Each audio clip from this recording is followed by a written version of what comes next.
నమస్తే, welcome to జేహో success మంత్ర. ఇవాళ జేహో success మంత్రాలో మనతో పాటు మాట్లాడడానికి, మనకు చాలా విషయాలు వివరించడానికి సైకాలజిస్ట్ వంగిపురపు రవికుమార్ గారు మనతో పాటు ఉన్నారు. ఆయన్ని అడిగి ఏ విషయం మనం చర్చించుకోబోతున్నామో కనుక్కుందాం. సార్ నమస్తే. ఇది ఇంగ్లీష్లో ఐడెంటిటీ క్రైసిస్ అంటారు. నన్ను ఎవరు గుర్తించట్లేదు, నన్ను ఎవరు పాజిటివ్గా మాట్లాడట్లేదు నా గురించి.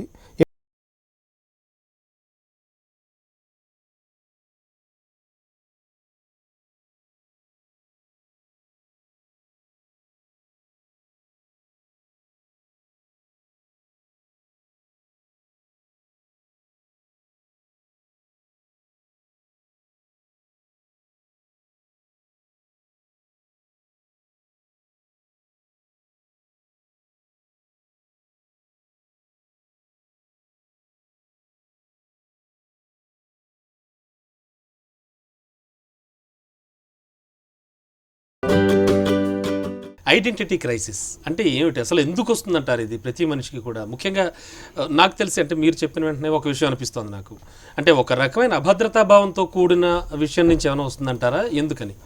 చేసిన పని మీద నమ్మకం ఎక్కువగా లేకపోవటం, పైగా నేను ఇతరుల కోసం ఈ పని చేస్తున్నాను అని అనుకోవటం, రెండోది ఈ పని వల్ల నాకేం లాభం ఉంటుంది అనేది ఎప్పుడైతే నీలో అది వ్యక్తిగతంగా వస్తుందో దాని నుంచి వచ్చే సమస్యలే ఇవి నాన్న. మార్పుకి, నేర్పుకి, నైపుణ్యతకి మనిషికి కావాల్సిన అనుభూతి అనేది ప్రస్తుత కాలంలో లోపంగా మారిపోతుంది. నా వాళ్ళు అనే వాళ్ళని మర్చిపోతున్నాము. నా కోసం అనేది ఎక్కువగా గుర్తుపెట్టుకోవటం వల్ల సమస్యలను పరిధులు లేకుండా ఆహ్వానించుకునే వాళ్ళంగా మారిపోతున్నాం నాన్న. ఓకే, అంటే మీరు చెప్తున్న దాన్ని బట్టి చూస్తే కనుక స్వార్థం అనేది కూడా మనిషికి బాగా పెరిగిపోవడం ఒక కారణం అంటారా? ఇది స్వార్థం కాదు నాన్న. ఇది స్వార్థం అంటే మళ్ళీ అది ఒక వేరేది. అంటే నీకు ఒక చాక్లెట్ ఉంటే నాకు 2 చాక్లెట్లు కావటం అది స్వార్థం. ఈ స్వార్థం కూడా కాదు నాన్న. ఇది వ్యక్తిగతమైన విషయాలలో తనకు తాను ముందర తెలుసుకోలేకపోవటం, భవిష్యత్తు గురించి ఇంగ్లీష్లో చక్కగా విజన్ అంటారు, ఇది తెలుసుకోలేకపోవటం. నేను 21 సంవత్సరాలు చదువుకుంటే 80 సంవత్సరాలు సుఖపడతాననేది విద్యార్థికి తెలియట్లేదు. వ్యాపారంలో మొదటి 5 సంవత్సరాలు కష్టపడితే 25 సంవత్సరాలు నేను సుఖంగా ఉండగలుగుతాననేది వ్యాపార వ్యక్తికి తెలియట్లేదు.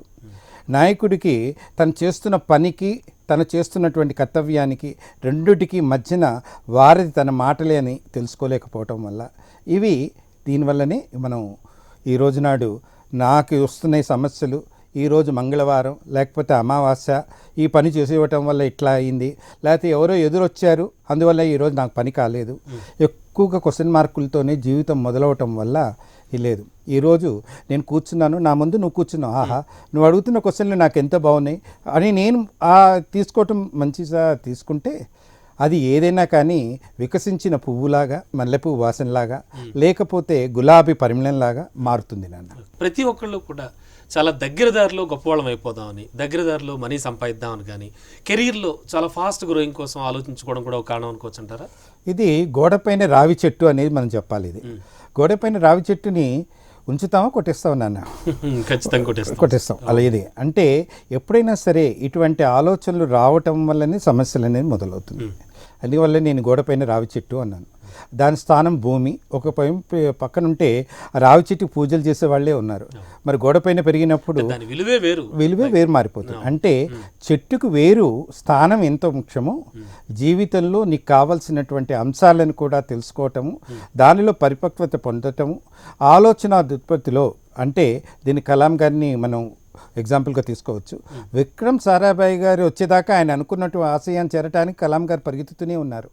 ఎప్పుడైతే విక్రమ్ సారాభాయ్ గారు తనకు అవకాశం ఇచ్చినప్పుడు శాటిలైట్ సిస్టంలోకి వచ్చి తాని యొక్క ఈ రోజునాడు ప్రపంచం మొత్తంలో ఈయన కలాం గారు అనే పేరును తెచ్చుకోగలిగే స్థాయికి ఎదిగారు.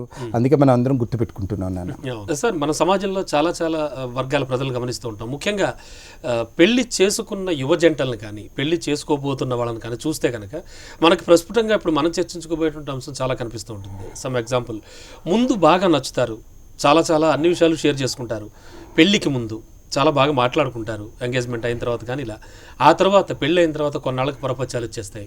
It leads to divorces and all, ఇంకా తర్వాత చాలా చాలా ప్రాబ్లమ్స్తో వాళ్ళు బాధపడుతూ ఉంటారు. అంటే ఎందుకు ఇలా జరుగుతుందంటారు? దీంట్లో మొట్టమొదటిగా మీరు అన్నట్టుగా విడాకులు అన్నారు కదా, అవును సార్. విడి ఆకులు అంటే ఆకులు రెండు వేరువేరుగా ఉంటాయి కానీ దాని పనులు మటుకు అవే చేస్తూ ఉంటాయి, దాన్ని విడాకులు అంటారు. ఈ విడాకులు వేరువేరుగా చేయడం వల్ల కారణాన పెళ్ళైన తర్వాత ఇద్దరిలో కావాల్సింది మన పని అనేది రావాలి.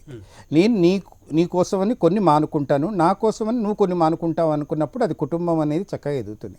పెళ్ళికి ముందర పెద్దవాళ్ళంతా మాట్లాడుకుంటారు, వాళ్ళు మాట్లాడుకునే అంత మటుకు ఏంటంటే దూరంగా ఉండటం వల్ల మాట్లాడుకుంటారు.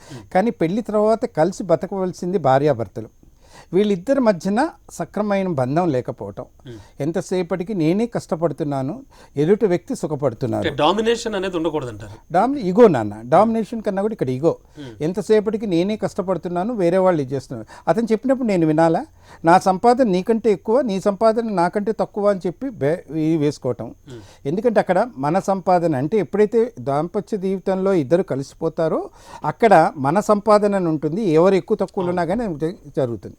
కానీ అక్కడ ఏమైపోతుందంటే నేను ఎక్కువ నువ్వు ఎక్కువ అనేది, లేదంటే నేను రోజుకు ఇన్ని గంటలు పని చేస్తున్నాను, ఇన్ని గంటలు చేస్తున్నాను అనుకుంటుంటే పనిలో ఎక్కడన్నా ఆడపని అని మగ పని అని లేదు. ఒక్కటే ప్రపంచంలో ఒకటే ఉంది, శ్రీమూర్తికి ఒక్కదానికి పునర్జన్మ ఇవ్వటానికి ఆస్కారం ఉంది. మరి భార్య తనకు ఆర్థిక పరంగా సహకరించేటప్పుడు తిను కూడా ఇంట్లో కొన్ని పనులు చేయటం, అక్కడ మగవాడు చేయకూడదు. పాతకాలంలో షేరింగ్ మస్ట్. దాని తర్వాత రెండోది, వీళ్ళు ఎప్పుడైతే కొట్లాడుకుంటూ ఉంటారో వాళ్ళకు పుట్టిన సంతానం కూడా మన సొసైటీలోకి ఎక్కువగా నెగటివ్ ఇంపాక్ట్ ఇవ్వడానికి కారకులు. అందువల్లనే మనం ఇప్పుడు ఈ రోజులలో ఎక్కువగా ఈ సమస్యలను చూస్తున్నాం. ఈ సమస్యల నుంచి మొదట బయటపడాలంటే భార్యాభర్తల కంటే ముందర అమ్మా నాన్నలుగా మారటం అనేది ఒక అదృష్టంగా మార్చుకుంటే, ఎవరైనా ఈ ప్రపంచంలో భార్యాభర్తలు అవ్వచ్చు, కానీ అమ్మా నాన్నలు అవ్వాలంటే నిన్ను నువ్వు తెలుసుకోవాలి. అప్పుడు విడాకులు కాదు కానీ నాన్న, ప్రపంచంలో ఎవరు వచ్చినా, పెను తుఫాను వచ్చినా ఈ రెండిటి వల్ల నమస్కారమే వస్తుంది, సంస్కారం వస్తుంది, అభివృద్ధి పెరగటం అనేది ఉంటుంది. కుటుంబంలో తిరోగమనం లేకుండా రామబాణంలాగా ముందరికి వెళ్ళిపోతూ, జీసస్ లాగా ప్రేమనిస్తూ, కరుణామూర్తిలాగా, మదర్ తెరిసా లాగా పనిచేస్తూ, మార్పు చేస్తూ, లాల్ బహదూర్ శాస్త్రి లాగా నాకేంటి, నేను దేశానికి ఏం చేశానని అడిగినటువంటి వ్యక్తులు పుట్టడానికి ఆస్కారం ఏర్పడుతుంది. సమాజంలో జనరల్గా ఏ వర్గ ప్రజల్లో ఎక్కువగా ఈ టైప్ ఆఫ్ ఫీలింగ్స్ ఉంటుంటాయి? ఎందుకు నన్ను గుర్తించట్లేదు, ఎందుకు నన్ను పట్టించుకోవట్లేదు అనే విషయం. ఇది ప్రస్తుతం మన సమాజంలో ఆర్థిక పరంగా ఎవరికి ఇబ్బందులు లేవు నాన్న, కానీ మనకు జరుగుతున్న విషయాలలో ఏంటంటే, నేను ఒక కొడుకును కనేసేసి వాడిని చదివించుకుంటే చాలు, ఒక పిల్లవాడు ఉంటే చాలు, ఒక అమ్మాయి ఉంటే చాలు అనుకుంటున్న రోజులలో వాళ్ళలో షేరింగ్ అనేది లేకపోవటం వల్ల ఇటువంటి సమస్య వస్తుంది.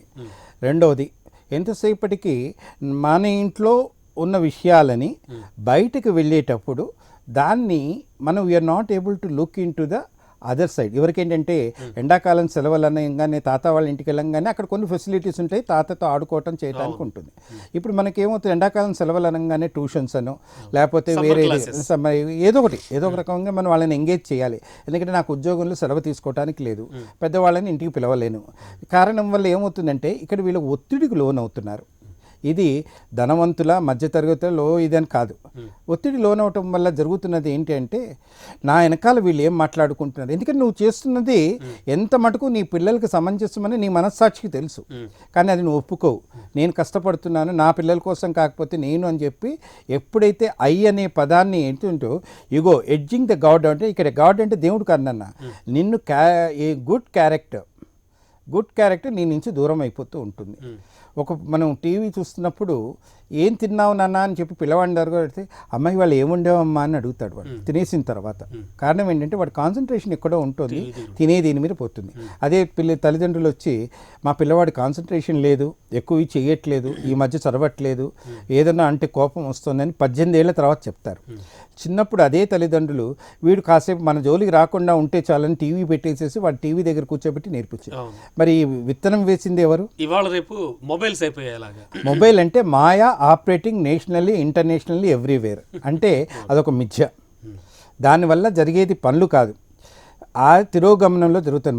మనుషులు మధ్యన ఎదురుగా ఉన్నప్పుడు మాట్లాడుకోలేని పరిస్థితులు ఏర్పడుతున్నాయి మొబైల్స్ వల్ల. ఇప్పుడు తల ఉంచుకొని మొబైల్ చూడటమే అయిపోతుంది, కానీ తల ఎత్తుకొని కంటితో చూసి మాట్లాడటం అనేది మనం నేర్పించలేకపోతాం. ఇప్పుడు నేనున్నాను, ఎందుకని రవికుమార్ గారు నన్ను గుర్తించట్లేదు, ఎందుకు నన్ను పట్టించుకోవట్లేదు అంటే, ఇది నాలో నేను మదన పడుతూ ఉంటాను.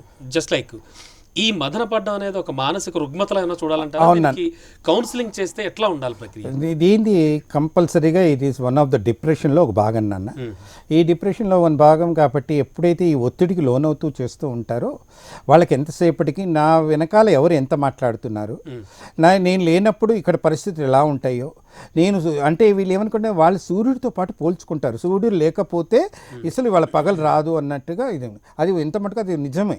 కానీ మనమైతే సూర్యుడిని కాలేము. 24 గంటలు ఆయన ఏదున్నా ఎటు పరిస్థితిలో ఉన్నా అతను ఇచ్చే కిరణాలు ఒకటేలాగా ఇస్తాడు. వాడుకుండే అందరికి ఒకటేలాగా ఇస్తాడు. 1440 నిమిషాలకు వాడుకుండే విధానాన్ని బట్టి మార్పు ఉంటుంది.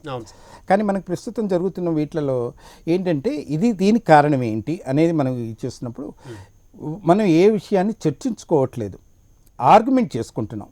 ఇది ఏంటి, నేను ఇలా చేస్తున్నా, కానీ అరే నేను ఈ పని చేస్తున్నాను కదా, దీనిలో ఏంటి మంచి ఉన్నాయి, ఏం చెడు ఉన్నాయి, మీరు చెప్పండి, మీ అంశం నుంచి నాకు చెప్పండి అని చెప్పి అడగట్లేదు. రెండోది, మనం ఏం చేస్తున్నాం, ఎంతసేపటికి ఎప్పుడైతే ఇది డిస్కషన్స్లో ఎత్తితే ఒత్తిడికి లోనైపోతున్నాం. ఇవన్నీ ఏమన్నా మీకు తెలిసిపోతాయేమో, నా నిజాలు నీకు తెలిసిపోతే నన్ను నువ్వు గౌరవించవేమో అని. దేవుడు ప్రతి మనిషిని 80% ఇస్తాడు, తక్కిన 20% ఏదో ఒక విధంగా కొంత ఉంటుంది. దాన్ని ఎప్పుడైతే మనం ఇతరులతో షేర్ చేసుకుంటామో అది ప్రజ్ఞగా మారుతూ ఉంటుంది. ఈ ప్రజ్ఞగా మారటానికి కావాల్సిన మొట్టమొదట ఆ ప్రజ్ఞను తీసుకోవట్లేదు. చదువు అనేది జీవితానికి ఉపయోగపడాలి, కానీ ఉద్యోగానికి మటుకే కాదు, డబ్బులు సంపాదనే కాదు. మాట మనిషి యొక్క గుణాన్ని ఎలా తెలుపుతుందో నువ్వు చేసే పని. దీనికి ఒక చిన్న ఎగ్జాంపుల్. ఒక తండ్రి ఒక ఇంట్లో ఒక బోటు బాగు చేయమని చెప్పి ఒక అతనికి చెప్పాడు. అతను వస్తాడు, చక్కగా పని చేస్తాడు. ఆ పనికి కూడా పాప అతను అనుకున్న 2 రోజుల కంటే 3 రోజులు పడుతుంది. ఆ పని ఎంత చక్కగా చేస్తాడు.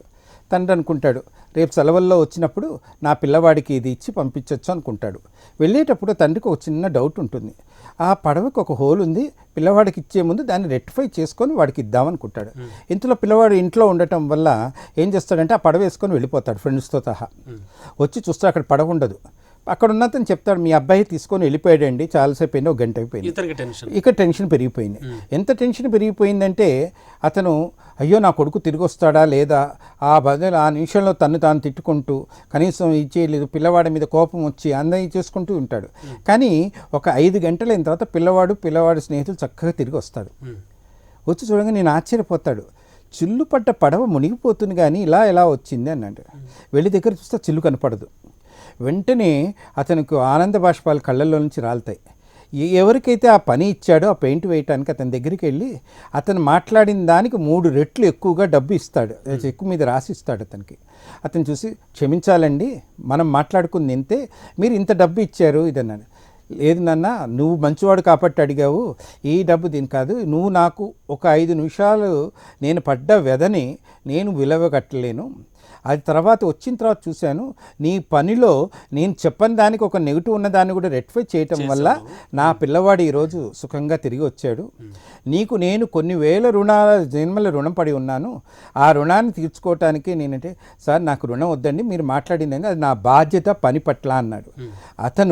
అతని దగ్గర అటువంటి చేస్తూ ఈ రోజునాడు ప్రపంచం మొత్తంలో పేరు తెచ్చుకొని స్టెఫన్స్ అనే అతనితో ప్రఖ్యాతి గాయించి బెస్ట్ బోట్ రిపేరర్గా జపాన్లో కూడా ఫేమస్గా అయ్యారు. సార్, ముఖ్యంగా నేటి సమాజంలో విద్యార్థుల గురించి కానీ ఎక్కువగా మాట్లాడుకుంటే కనుక వీళ్ళలో కూడా ఇటువంటి భావనలు ఎక్కువ ఉంటాయంటారా? ఒకవేళ ఉంటే వీళ్ళకి ఎటువంటి కౌన్సిలింగ్ అవసరం అవుతుంది విద్యార్థులకి? మెయిన్గా ఇది యూత్కి చాలా అవసరం నాన్న. యూత్లో విద్యార్థులు అందరూ వస్తారు కాబట్టి ఇది కంపల్సరీ కావాలి. ఎందుకంటే ఎంతసేపటికి ఒంట్లో బలం ఉంటుంది, కానీ అప్పుడు ఆలోచన తీరులో రేపు భవిష్యత్తులో నా ఒంట్లో బలం తగ్గితే నేను ఎలా బతకాలి అనేది కూడా తెలియలేనటువంటి విద్యార్థులకు ఉండదు. అందువల్ల వాళ్ళకి ఎంతసేపటికి ఎదురుగుండా కనపడుతున్నటువంటి ఇవే నిజమైన జీవితం అంటారు. కానీ వాళ్ళు ఎప్పటికీ అందరినీ ద్రాక్ష పండు కోసం పరిగెత్తుతూ ఉంటారు. ఇది మొట్టమొదటిగా మనం యువత తెలుసుకోవాల్సింది. నీకు సామర్థ్యత ఉంటే నీ దగ్గరికి అందరూ వస్తారు. నీ దగ్గర నుంచి ఇప్పుడు మనం చూసాం ఆటలలో నైపుణ్యం గోల్డ్ మెడల్స్ ప్రతి వాళ్ళు పిలిచి ఐఏఎస్ కేడర్ ఉద్యోగాలు కూడా ఇవ్వగలిగారు. అంటే అక్కడ ఏంటంటే పట్టుదల అనేది కనపడుతుంది. ఎప్పుడైతే నీటి దగ్గరికి నువ్వు వెళ్ళాలి కానీ నీరు నీ దగ్గరికి వచ్చిందంటే ప్రమాదం ఉంటుంది. అలాగే నీ దగ్గర కొంతమంది రాగలిగి నీకు చేయగలుగుతున్నప్పుడు అప్పుడు నువ్వు తెలియకుండానే సమాజంలో పనికొచ్చినటువంటివి ఒక వ్యక్తిగా మారుతావు. అప్పుడు నీ గురించి చెడు మాట్లాడుకోవటం అనేది తగ్గుతుంది. ఏ రోజైనా సరే నేను ఇతనికి ఏం చేయగలగాలనే ఆలోచనలో నువ్వు చేస్తున్న పని, ఇందాక నేను పడవ చెప్పినట్టుగా నేనేం చేస్తున్న పనిలో ఏ ప్రజ్ఞను చూపించాలి, ఏ ప్రతిభా పాఠాలను చూపించాలి అనేది ఇతను అక్కడ చదువుని తన తెలివితేటల్ని ఎప్పుడైతే మేళవితంగా మార్చుకొని అప్పుడు చెట్టు యొక్క మానులాగా మారుతాడో, మొదట్లో వేరు చెప్పాను, ఇప్పుడు బాగా విస్తరిస్తాడు. మానగా విస్తరింపు అని జరుగుతుంది. ఎప్పుడైతే అతను విస్తరింపు జరుగుతూ ఉంటుందో అప్పుడు చక్కటి ఫలితాలు వస్తుంటాయి. కానీ ఫలితాలు వచ్చినప్పుడు కూడా ఎట్లా అయితే మామిడి చెట్టుకు రాళ్ళు కొడతారో వేప చెట్టుకు రాళ్ళు కొట్టరు. అప్పుడు ఆ కొట్టే రాయిని కూడా ఓహో నన్ను ఇది పదును పెట్టడానికే ఇది వేస్తున్నారని తెలుసుకొని నీ ప్రజ్ఞ వల్ల దాన్ని మార్పు తెచ్చుకుంటే ప్రస్తుత ప్రపంచంలో బతకటానికి మార్గంగా మారుతుంటుంది. మార్పు ఎప్పుడైనా సరే నీ నుంచి మొదలవ్వాలి. మా నాన్న రైతు, మా నాన్న బీదవాడు, నాకు ఈ వస్తువులు లేవు అని కాదు, నేను ఇవి ఏం చెయ్యాలి. ఎప్పుడైతే నీ ప్రజ్ఞని ఎప్పుడైతే చూపిస్తావో ప్రతిభ అనేది బయటకు వస్తుంది. ఆ ప్రతిభ బయటకు వచ్చినప్పుడు విజ్ఞానం అనే దానికి పదును జరుగుతుంది. ఆ పదును జరిగినప్పుడు నీ పెదవుల పైన చిరునవ్వు ఉంటుంది. ఆ చిరునవ్వు నీ సంస్కారంగా మారుతుంది. ఎంత ఎత్తు ఎదిగినా ఒదిగి ఉండటం అనేది నేర్చుకోగలుగుతావు. బాలు కింద పడినంత మాత్రాన కింద కూర్చోదు, లేచి పైకి 5 రెట్లు ఎగురుతుంది. జీవితంలో కూడా ఎదుటివారు ఇచ్చినటువంటి దాన్ని ప్రజ్ఞగా మార్చుకొని విజ్ఞానంగా పెంచుకొని మార్పు తెచ్చుకుంటే నిన్న చరిత్ర అవుతుంది, ఈరోజు అనుభూతి అవుతుంది, రేపు భవిష్యత్తు మారుతుంది. ఇది ఎప్పుడైతే ఈ మూడిటిని గురించి చరిత్ర నుంచి నువ్వు బయటికి రాగలుగుతావో, చదువులో అన్న దాంట్లో ప్రజ్ఞ నేను 21 సంవత్సరాలు చదువుకుంటే మార్పు తెచ్చుకుంటాను, నేను 5 సంవత్సరాలు కష్టపడితే ఈ వ్యాపారంలో నేను మార్పులు తెచ్చుకొని తిరోగమనం లేకుండా వెళ్ళగలుగుతాను. ఎందువల్లంటే మనం పెద్ద పెద్ద వాళ్ళని చూసాం. పుల్లారెడ్డి గారు చదువుకుంది ఎంత, కానీ తను చేస్తున్న దేనికి ఈ రోజు నాడు పుల్లారెడ్డి స్వీట్స్ తినలేదు. అట్లాగే మనం చాలామందిని తీసుకోవచ్చు ఎగ్జాంపుల్గా. అంటే మాట అనేది సంస్కృతి నేర్పుతుంది, అనుభవం అనేది జ్ఞానాన్ని పెంచుతుంది, అనుభూతి అనేది నా వాళ్ళని దగ్గర చేరుస్తుంది. అప్పుడు నీ గురించి చెడు ఎవరు మాట్లాడుకోరు. నైపుణ్యత కలిగినటువంటి వ్యక్తిగా మారినప్పుడు నమస్కారం చెప్పేవాళ్ళు ఉంటారు. నీకు ఏదన్నా ఉంటే నాన్న ఈ పని చేయటం వల్ల నీకు ఏమన్నా వస్తుందేమో ఒకసారి ఆలోచించుకోమని చెప్పే పదాన్ని డైరెక్ట్గా నీకు చెప్తే అమ్మ చెప్పిందని కోపం తెచ్చుకోకు, నాన్న చేశారని చెప్పి బాధపడకు, టీచరు అన్నారని చెప్పి గౌరవం ఇవ్వటం మానద్దు, అతిథులు వచ్చారని చెప్పి నా పని చేయలేదనుకున్నాను. అందువల్ల ఎప్పుడైతే ఇవన్నీ చేస్తే ఈ కారణాల వల్ల దీనివల్ల ఇతని వల్ల అనేది పోయి మన వల్ల ఏంటి లాభం అనేది జరిగితే వాన పడినప్పుడు అందరికీ సమానంగా ఉంటుంది, కాలం అనేది సమానంగా ఉంటుంది, వాడుకోవటం నీ వల్ల చేతిలో ఉంది. అందుకే వివేకానందుడు అన్నాడు, నీ భవిష్యత్తు నీ చేతిలో ఉంది కానీ పక్క వాళ్ళ చేతిలో లేదు అని. నైపుణ్యత కలిగినటువంటి మార్పు తెచ్చుకుంటే జైహో అన్నటి జై ధ్వనాలతో ప్రతి చోట చప్పట్లన్నీ వినపడుతుంది. మహిళలు పురుషుల్ని తీసుకుంటే కనుక నా గురించి ఏమనుకుంటున్నారు, నా గురించి వాళ్ళు ఏం చెప్పుకుంటున్నారు, నేను లేనప్పుడు నా ఆప్షన్స్లో వాళ్ళు అసలు ఏమనుకుంటున్నారు అనేటువంటి ఈ టాపిక్లో ఎక్కువ శాతం ప్రభావితం అయ్యేది, ఎక్కువగా ఆలోచించేది మహిళలు ఎక్కువ ఉంటారంటారా, పురుషులు ఎక్కువ ఉంటారంటారా? ఒకప్పుడు మహిళలు ఉండేవారు నాన్న, ఎందుకంటే వాళ్ళు ఇంట్లో ఉండేవాళ్ళు. ఇప్పుడు వాళ్ళు అవన్నీ పట్టించుకోవట్లేదు. వాళ్ళ లక్ష్యం మీద గోల్ చేస్తూ ఈరోజు మెట్రో ట్రైన్ కూడా నడపడానికి కూడా చాలామంది ముందరకు వచ్చి చేస్తున్నారు.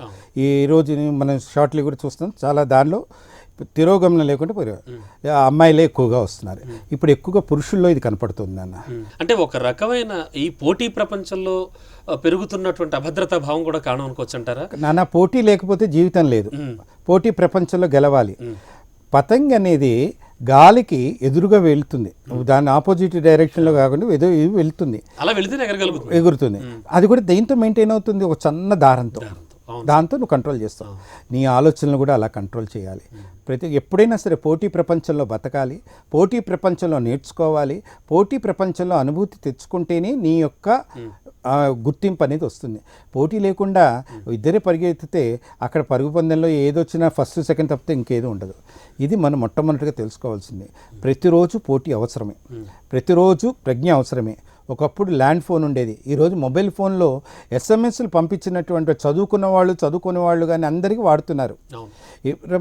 ప్రతి వాళ్ళకి టచ్ ఫోన్లు కూడా కావాలని అనుకుంటున్నారు. దాంట్లో ఎంతో పురోగతి సంపాదించావు.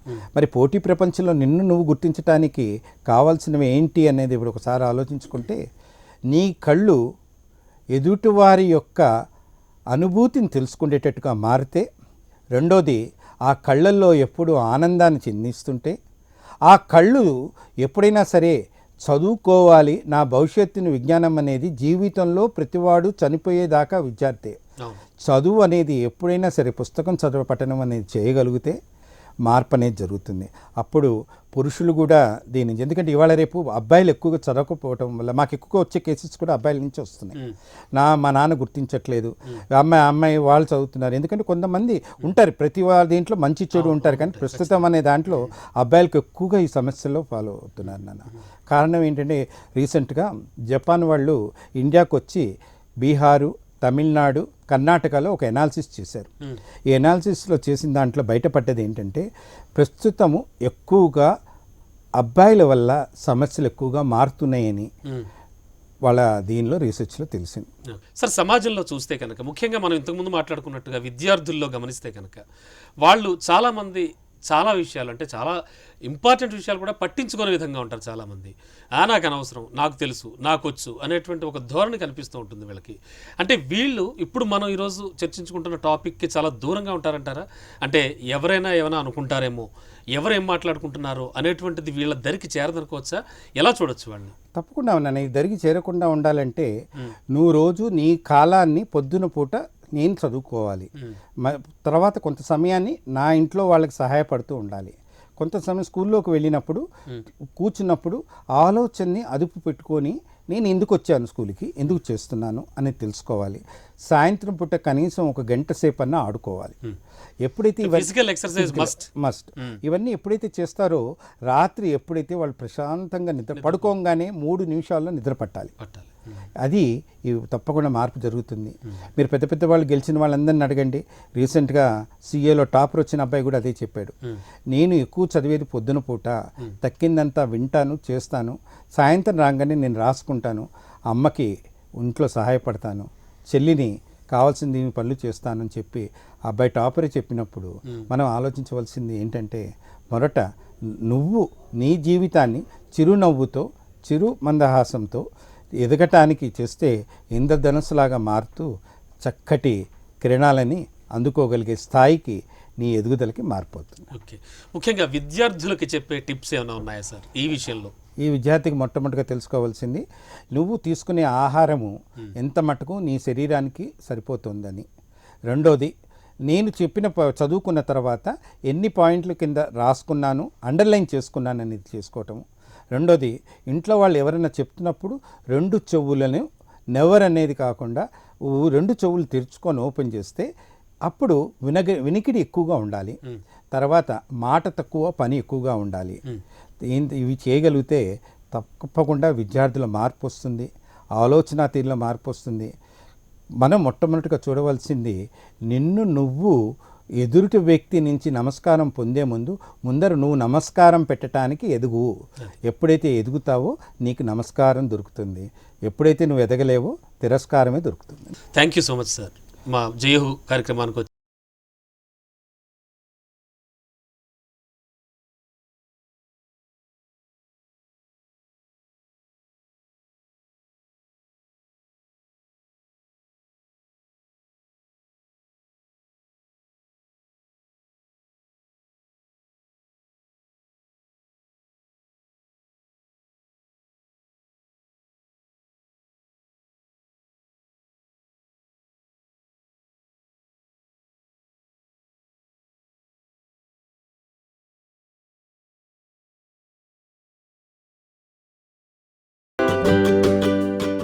సో ఇది వాళ్ళ జైహో సక్సెస్ మంత్ర. మరో జైహో సక్సెస్ మంత్రాలు మళ్ళీ కలుద్దాం. చూస్తూనే ఉండండి HM TV.